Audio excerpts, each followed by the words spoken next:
Hello, my name's Scott Fromey and welcome to the Backwoodsman's Institute. Well, here it is, the middle of March, and it's time to start getting that garden going if you haven't started already. What I'm doing here is I'm starting out with top dressing my garden with cracked eggshells. And the cracked eggshells, there's an egg breaking plant not too far away from here, and a lot of farmers utilize come and get the cracked eggshells and spread it on their field. So what the cracked eggshells do is kind of adds calcium to the soil, which plants need. It kind of loosens the soil up a little bit. It raises the pH. You know, it's kind of like in lieu of lime. So if you can get cracked eggshells are a real good thing to be adding to your soil as far as trying to get it built up. So here's what it is, just cracked eggshells. So I'll go ahead and get this spread out in the garden.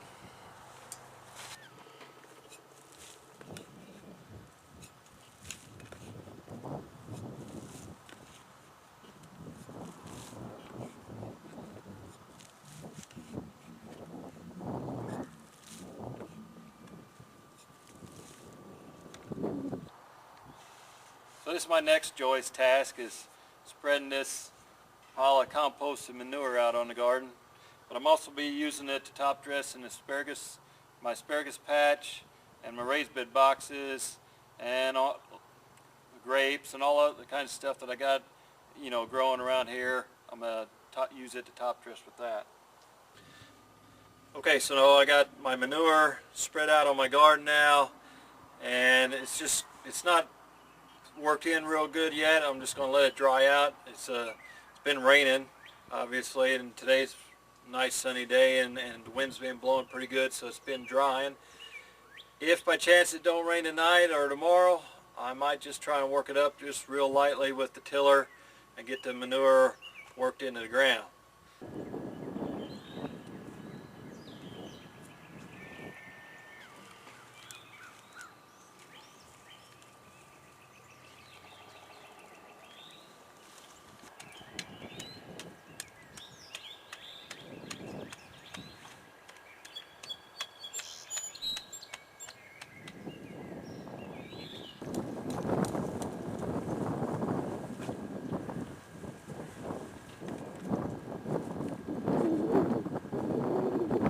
What I was doing is I was planting me a row of peas, and all I do with the row of peas is I'll put my string line out and I'll scatter some about 6-8 inches wide row, try and keep the peas about 3 to 4 inches apart, and then I'll tamp them in the ground, because peas is one of those you don't really have to bury the seed if you don't want to. You can almost set it right on the ground and pack it in good tight and leave it alone, and it should germinate and start. But what I do then, after I done tamped it in, I went through and covered it up with some compost, and the compost is just enough that keeps the ground kind of moist, that if I did have a hard rain, it wouldn't seal over and then the sun come out and then crust over. I like to keep that kind of soft.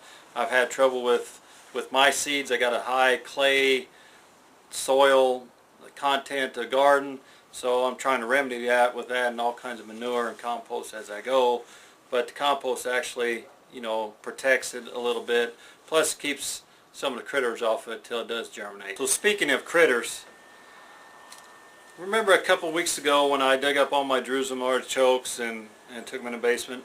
Well, what I discovered as I was digging it up, the closer I got towards the end of the row, I found less and less tubers in the ground underneath the stalks. Couldn't quite figure out what it was, but I discovered what the problem was. Here, I'm going to pan in and show you guys what I found. Well, here's my compost pile that I was digging into. I want to pan down here. See what I discovered down here? A whole cache of some Jerusalem artichokes. I guess some type of critter, mouse or chipmunk or something, stored them all down, buried them underneath in the pile of compost, I guess for future use. So that's what happened to all my Jerusalem artichokes at the end of this row. Another thing that I like to do in March is get my early seeds started, like my cabbage and broccoli and a lot of my other early growing plants like that, get them started in here in the greenhouse so that I can transfer them out after the danger of frost. What I use to start my seeds with is a lot of these plastic containers that I've saved over the years. I use them along with, you know, a tray to set them in. Okay, here's some that I already got started. You can see, and all I do is fill up the trays with water. I don't make it wet. I fill the trays up with water, and then I'll let it naturally soak itself and settle in, and then I'll put my seed in, and then I'll put fresh seed starter mix on top. And that's usually how I go ahead and plant my seeds. I'll put whatever depth I want to plant them at. But all I'm doing is just making sure that these trays keep water in it. And then that actually, everything stays kind of just the right amount of moisture in it. So what I'm using to plant my seeds in, the medium that I'm using in there, it is seed starting mix. But some of these bigger containers, I might cheat a little bit so I can kind of stretch the seed starting mix. I'll put a little bit of potting soil in the bottom of it. Potting soil is a lot cheaper than the seed starting mix, so maybe I can stretch it out a little bit. So that's how I cheat a little bit. Now let me show you the difference between potting soil and the starting mix. So basically the potting soil got a lot more coarse material in it and than the seed starting mix. You can kind of see the difference right here, how light this is and how rough this is. So really this is potting soil and this is seed starting mix right here. So like I said, sometimes in smaller containers I just use solid seed starting mix, but in my bigger containers I cheat a little bit with the potting soil and then fill about half this.